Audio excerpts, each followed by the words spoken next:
In this video, we're going to take a look at the new feature which allows you to edit a graph in context of another.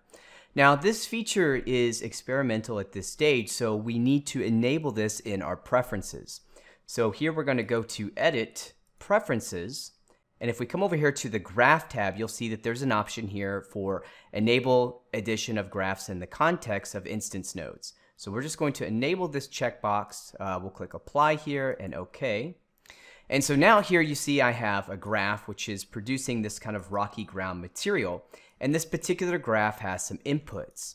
The inputs are going to be these rock shapes that I'm feeding into my material.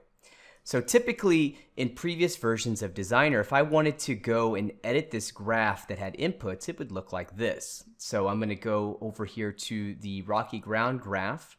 And so I'll double click to open this up here. And you can see that here at the far left of my graph, I have these blank image inputs. These are grayscale image inputs. And I can't really see what's happening here in my graph if I wanted to do some editing here to the core node structure.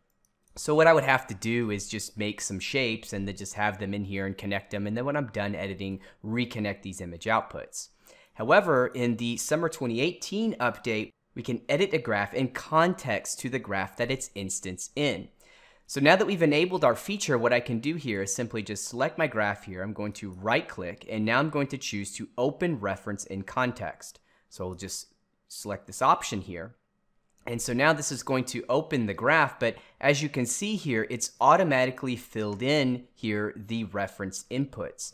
Now I can go into this graph and start to edit some of this kind of core structure that I have if, for example, I want to make changes downstream of the nodes of my input nodes that I have here.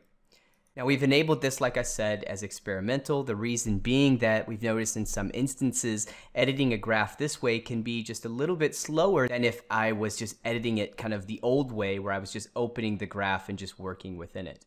You can see here that we have our context tab. This was the graph that the original rocky ground was instanced in, and then here I have the actual rocky ground.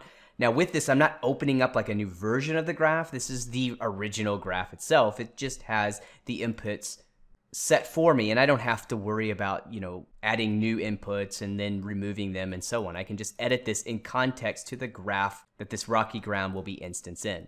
So that's how the feature works. Give it a shot and let us know if you're running into any issues. Thanks a lot for watching, and I'll see you next time.